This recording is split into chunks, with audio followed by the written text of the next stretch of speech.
All right. What we're working on today is going to be working on solving equations. Getting back to some things that are a little bit more process oriented, or a little bit more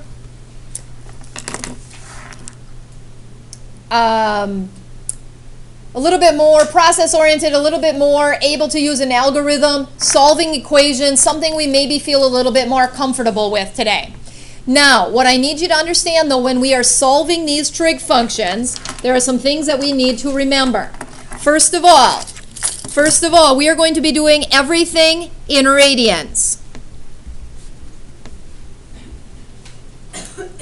We now should be at a point, after we are now getting close to the end of our second chapter with this trig stuff, we should be feeling more comfortable in radians. We are going to work in radians now. Okay, now what we are going to do in here is very different than what your book does. So please make sure that you are aware of that. Your book is going to say give the general solution. We're not going to be giving any general solutions. So what I want you to realize is that you are always going to be giving the solutions on the interval from 0 to 2 pi. Okay? That is going to be different than the instructions that are in your book. Your answers are going to be different than the answers in the back of the book. You need to make sure that you pay attention on your chapter homework sheet because I've given you the solutions that I want you to write. Okay? So, you need to understand that the instructions that I want you to follow are different than the instructions in your book. I want you to give all of your solutions between 0 and 2 pi. I want you to focus just on one rotation around the circle. So, finding the solutions for the equation of 2 cosine of x plus 1 is equal to 0. All right, what am I going to do to start solving for x? I want to start finding that angle. Subtract 1. Fantastic. So 2 cosine of x is equal to -1. All right, Daria, what do you think we should do next? Divide by 2. I like that. So the cosine of my angle is equal to -1/2. All right. Do I know my angle at this point? No. What do I use to find my angle? The inverse functions, absolutely. My inverse functions help me to find the angle. So that means that I'm going to apply inverse cosine on both sides. So, now, wait. I'm thinking we don't need any machines at this point. All right. My angle x is equal to -1/2. My angle has a cosine of 1/2. That happens in a very special triangle. We have how many special triangles? 2. What are they? 30, 60, 90 and 45, 45, 90. Okay, so we have our 2 special triangles, 45, 45, 90 and 30, 60, 90. All right, quick review. Across from my 45s are x. My hypotenuse is x root 2. Across from my 30 is x. Across from my 60 is x root 3. And my hypotenuse is 2x. We should have those triangles memorized. Now, do we know what angle has a cosine of 1/2?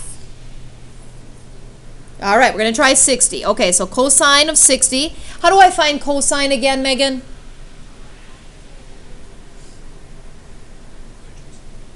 Adjacent over hypotenuse. Yep, the cosine is adjacent over hypotenuse. Okay, so if I'm adjacent to 60, that's x over my hypotenuse of 2x. My x's cancel. My cosine of 60 is 1/2. Now, I need to be in what type of unit? Radians. So 60 degrees is really what in radians? Pi over 3. Yep, 180 divided by 3 is 60. So pi over 3 is my angle. But I've got a question.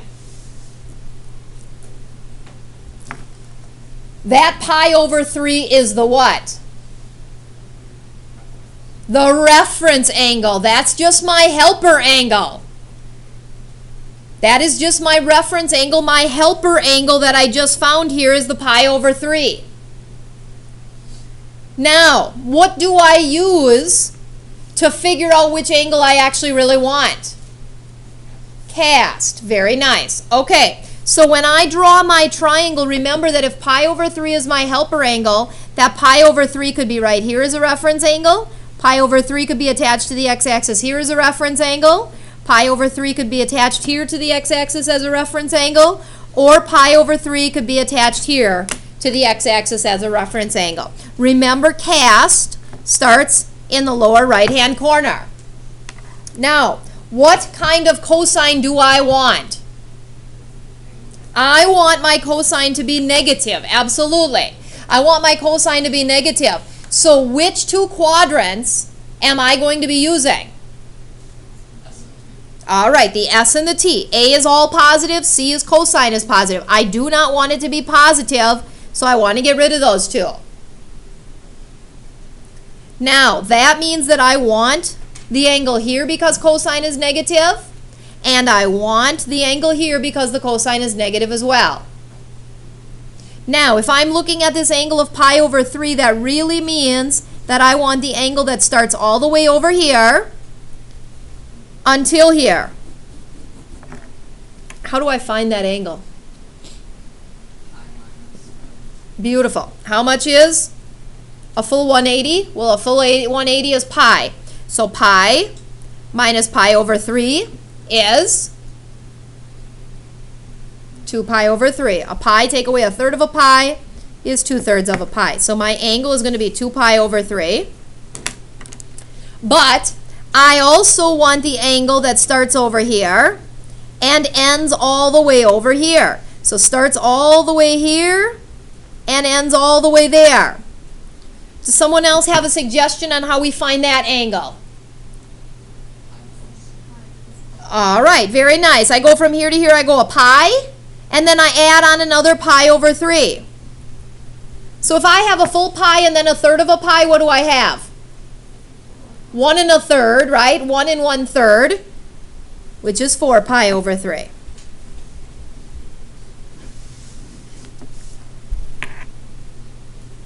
Now, I'm going to work in radians because I know my final answer is going to be in radians.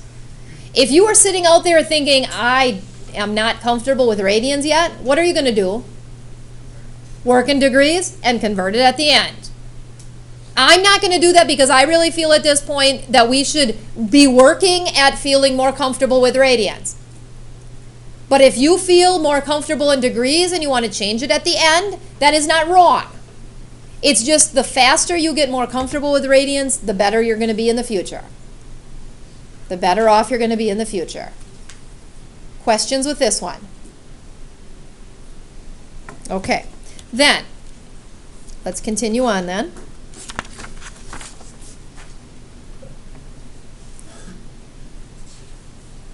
All right, so we are looking at a situation, now we have 3 minus tangent squared of x is equal to 0. And once again, notice it's on the interval from 0 to 2 pi. Your book is going to say general solution. Make sure that you only do every single one on the interval from 0 to 2 pi.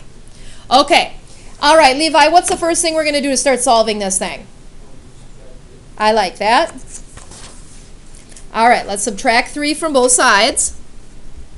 So the opposite of tangent squared x is equal to -3. All right, let's see. Jocelyn, what are we going to do now? Divide both sides by -1. So tangent squared of x is equal to -3 divided by -1 is +3. All right, Samantha B., what are you thinking we should do now?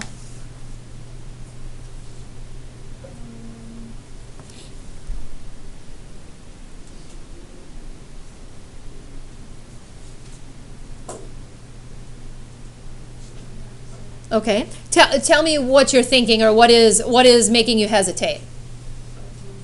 All right, the fact that it's tangent squared. How do you undo squared? You square root both sides. Absolutely, absolutely. So we're going to square root both sides. So the tangent of x is equal to what? Anybody got a thought on that? Plus or minus the square root of 3. Beautiful. Whenever I square root both sides, I don't change my rules. My math rules are the same. When I square root both sides, I've got to do positive and negative, so plus or minus. All right, now how do I find that angle, Leslie? Inverse tangent, absolutely. Inverse tangent helps me find the angle. Okay, so we're looking for that helper angle. Now, do we have an idea of which special triangle that's going to reside in? We're thinking 30, 60, 90. Okay, I like our thought. All right, tell me what's in a 30, 60, 90, Connor. X. Where? Across from 30. Across from 30's x. X root 3. Across from 60's x root 3. And 2x. Hypotenuse is 2x. All right, which angle are you thinking has a tangent of root of 3? 60. All right, let's try tangent of 60. All right, tangent is what? Opposite over adjacent. All right, so what's opposite of 60? X root 3. And what is adjacent to 60? X. All right, so tangent of 60 is the root of 3. Beautiful. So my angle, my x's cancel, my angle of 60 degrees has a tangent of root of 3. Now, that angle of 60 degrees is really what angle? Yep, my reference angle. If my angle's 60 degrees, how much is that in radians? Pi over 3. Good. So my reference angle, my helper angle, is pi over 3. Now, what do I use to figure out which angles I really want, Brennan? Cast. All right. So, I'm going to draw that pi over 3 could be here, attached to the x-axis, here attached to the x-axis, here attached to the x-axis, and here attached to the x-axis. All right, we're going to use cast. Now, which ones do I want?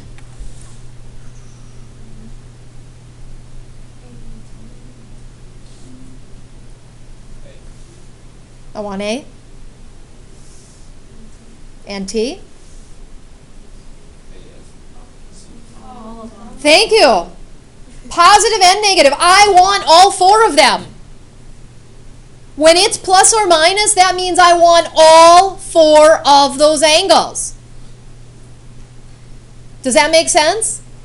I don't need to think if it's positive or negative because I want all the positive and all the negative. I want all 4 of those angles. So my first angle is going to be the easy one. X is pi over 3. It is my reference angle right here in quadrant 1. That one's pretty easy. All right. How much is my second angle going to be? Starting here and going all the way over to here. All right. This is a full pi. So pi, take away a pi over 3. A full pi, take away a third of a pi is 2/3 of a pi. So that's pi over 3 from here. 2 pi over 3 from there to there. All right. Third angle. Starts here, positive x-axis, all the way over to here. All right. How much is that angle going to be, Tiffany? Beautiful. I go a full pi, and then another third of a pi, a full pi and another third of a pi, 1 1/3 pi or 4 pi over 3. And last but not least, I need to find this angle right here. Okay, it's the angle from here all the way around to here. Well, how much is a full circle? 2 pi, but I don't want how much of it? Pi over 3. So a full 2 pi, take away a third of a pi. Well, that's 1 2/3 pi. 1 2/3 pi, which is 5 pi over 3. So my last angle is 5 pi over 3. When it's plus or minus, it's nice. I don't need to think about which ones I want. I want all 4 of them. Then I have to find all 4 of them. Are we okay with that? Questions, comments, concerns? I'm sure there's plenty of comments. Nobody wants to share them. All right. Nope. We're just getting started. All right. Let's skip to example number 4. Skip into example number 4. So much fun, so little time. All right, so looking at example number 4, find the solutions of the equation. We're looking at 2 cosine cubed of x, subtract cosine of x, equal to 0. All right, once again, solving between 0 and 2 pi. Solving between 0 and 2 pi. All right, any thoughts on what we want to do to solve that? Take a second, raise your hand. Any thoughts on what we could do to potentially solve that? All right, very nice. My GCF is cosine. All right, let's pull that cosine out in front. We're going to factor out the cosine of x. So 2 cosine cubed divided by cosine is going to be 2 cosine squared, minus cosine divided by cosine is 1, equal to 0. Now, can I factor this further? 2 cosine squared minus 1, can I factor that further? All right, I got a perfect square here, I got a perfect square there. What about 2? Nope. So it's not a perfect square, subtract a perfect square. It's not a difference of 2 squares, unfortunately. So I can't factor that further. Now, when I am solving by factoring, what do I do to solve by factoring? Set each piece equal to 0. The only way for their product to be an answer of 0 is if one of them is equal to 0. So the cosine of x is either equal to 0, or 2 cosine squared of x minus 1 is equal to 0. All right. Cosine of x is equal to 0. Lexi, what are we going to do to find x? Inverse cosine, absolutely. All right, so x is equal to, where do I go to find an angle that has a cosine of 0? Does anybody remember where I go to find an angle that has a cosine of 0? Is it going to be in a 45, 45, 90? Nope. It's going to be in a 30, 60, 90? Nope. Where is it? Unit circle. Very nice. Unit circle. Zeros and ones and negative ones. We want to be looking at our unit circle. Okay, so we got our unit circle. All right, we got the point 1, 0. Got the point 0, 1. Got the point negative 1, 0. Got the point 0, negative 1. All right. For cosine, where am I looking? For cosine, where am I looking? All right, x value. Remember on my unit circle, my x always tells me the cosine of the angle. My sine is always the y value of the angle. Okay, so where do I have a cosine that's 0? 90. I like that. 90 degrees. Anybody else? 270 as well. I got a question. 90 and 270. How am I thinking about those? In radians. So what is 90 in radians? Pi over 2. And what is 270 in radians? 3 pi over 2. All right. Looking good. Looking good. All right. So let's go to my 2 cosine squared of x minus 1. All right. Connor G, what am I going to do to start getting cosine? Add 1. All right. Add 1. So 2 cosine squared of x is equal to 1. Then what? Divide by 2. So cosine squared of x is equal to 1/2. Perfect. All right, Daria, what are we going to do next? Beautiful. It's cosine squared, so I'm going to square root both sides. So the cosine of x is equal to what? Plus or minus. Very nice. Square root both sides, we got to do plus or minus. What about the square root of 1/2? Square root of 1/2. All right, very nice. Okay, so let's take a look. We got the cosine of x equal to plus or minus. That's root of 1 over root of 2. I can't simplify that. I have to simplify that radical. Can't leave that radical in the denominator, so I'm going to multiply the top and the bottom by the square root of 2. So the cosine of x is equal to plus or minus root of 1 times the root of 2 is the root of 2 over the root of 2 times the root of 2 is 2. All right, where are we going to find an angle? Karina, where are we going to find an angle that has a cosine that is the root of 2 over 2? All right, let's draw up that 45, 45, 90. All right, what am I looking at in my 45, 45, 90, Karina? Yep. Okay, cosine of 45. What is across from 45? What's adjacent to 45? And what's my hypotenuse? X squared 2. Okay, so if I'm looking for cosine of 45, what am I going to be finding? Okay, what is that going to look like? All right, so my x's cancel. Now, is that okay? Cosine of 45 is 1 over the square root of 2. Got to simplify that radical, right? Root of 2 over root of 2. So the cosine at 45 is root of 2 over 2. All right, so good. 45 degrees is how much in radians? Pi over 4. Absolutely. So my angle is pi over 4. Okay, now that is my reference angle. My reference angle is pi over 4. What do I need to use to figure out which angles I actually want, Brody? All right, so I'm drawing this.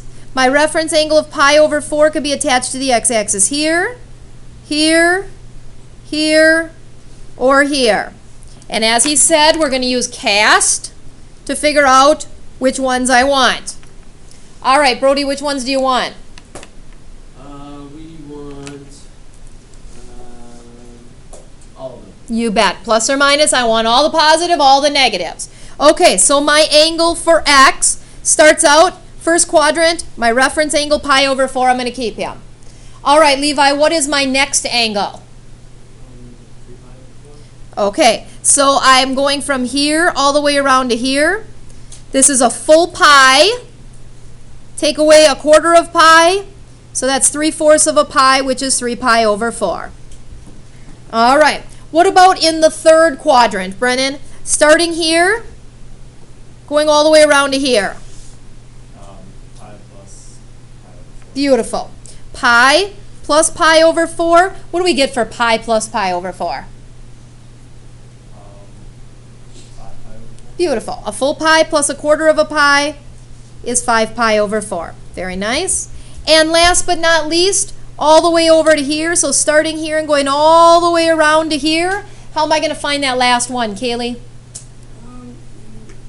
take 8 pi over 4 minus pi over 4. Good. 2 pi, take away pi over 4. Like she said, 2 pi is 8 pi over 4. Subtract a pi over 4 is 7 pi over 4. So that last angle is 7 pi over 4. So I have these 4 angles, and I have the 2 angles from up here, pi over 2 and 3 pi over 2. Yep, 6 answers. Doesn't get any better than that.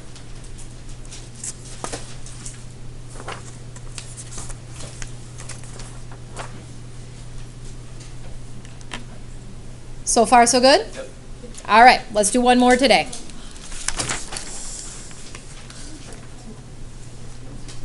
All right. I don't know if we'll get all the way through this example, but we'll give it a good shot. All right, so we've got sine squared x minus 4 sine of x plus 1 is equal to 0. All right, any thoughts on what we would want to try to do with that? Can I pull a sine out? Is sine my GCF? No, because it's not in that one. I can't pull a sine out. Okay, now I want you to think a little bit outside the box. What if this had said this? Y squared minus 4y plus 1 equals 0. Yeah, factor. Everybody's going, let's factor, let's factor. If I factored, I'd be looking for what? 2 numbers that multiply to 1 that add to negative 4. It's not there. 2 numbers that multiply to 1 that add to negative 4. It's not possible. Now what? Done. No solution. You are better than that. What do we do? Factoring doesn't always work, but what does? What methods always work? Quadratic formula always works. What else always works? Completing the square. Which one do you want? Let's go with quadratic formula. All right. So, now here's the deal. Here's the deal. We're going to do quadratic formula. All right. So, y is equal to the opposite of b plus or minus the square root of my b squared minus 4 times my a times my c all over 2 times my a, which is 1. We should be masters at quadratic formula right now. Okay. So, opposite of negative 4 is 4 plus or minus, what do we get underneath that square root?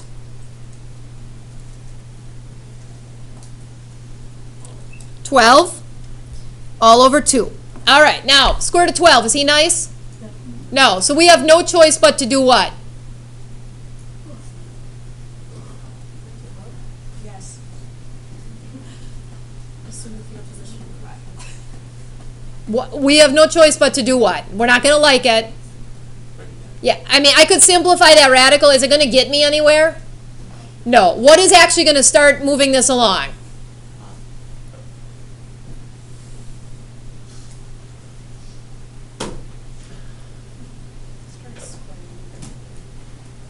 What is the square root of 12? It is 2 root 3. What's another way to write square root of 12? It's not as accurate. Folks, we have no choice in this case but to go with a decimal. We have no choice but to go with a decimal. And then there's smiles. We don't have, I mean, we can't put simplified radicals in. That just isn't going to work in a situation like this.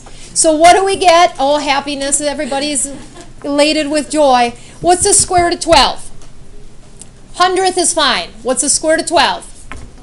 3.46. Okay, so we got 4 plus or minus 3.46 all over 2. Now, how many situations do I have here? 2. Y is equal to 4 plus 3.46 divided by 2, or y is equal to 4 minus 3.46 divided by 2. Now, in my first case, what will y be equal to? 4 plus 3.46 all divided by 2. 3.73. Okay? In my second case, what will y be equal to?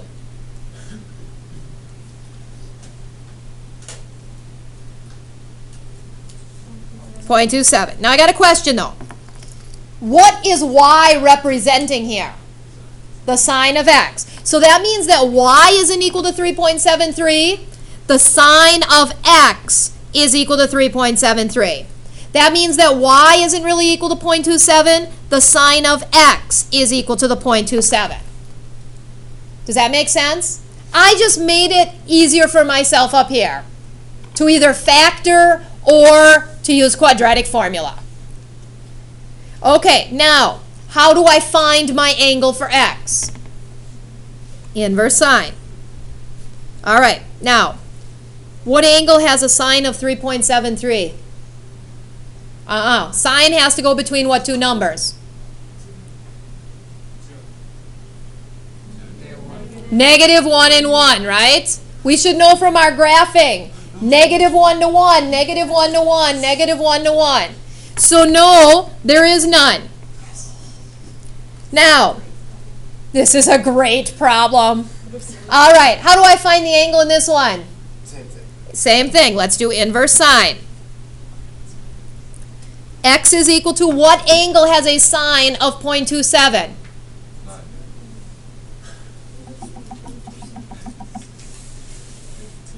Careful, what are we supposed to be in? Switch it over. All right, inverse sine of 0.27. What angle has a sine of 0.27? It's strange. 0.2734. It's completely coincidence. It's completely coincidence. It's like the same thing. Okay, now, is this my only answer? Yes. This is my reference angle. That's my helper angle. Okay, so we know that that reference angle, that helper angle, could be attached to the x-axis. Here, 0.2734. Here, 0.2734. Here, 0.2734. Or here, 0.2734. I'm going to use CAS to figure out which ones I really want. Which ones do I want?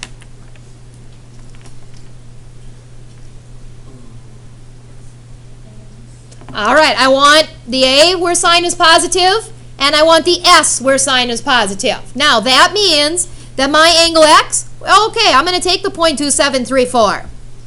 How am I going to find my second angle, which goes from here all the way over to here? Pi minus 0.2734. Now, you're going to take pi minus 0.2734 on your machine. And what do we get? 2.8682. All right, so my second angle in radians, 2.8682. These are the two angles that represent this situation. Questions with that?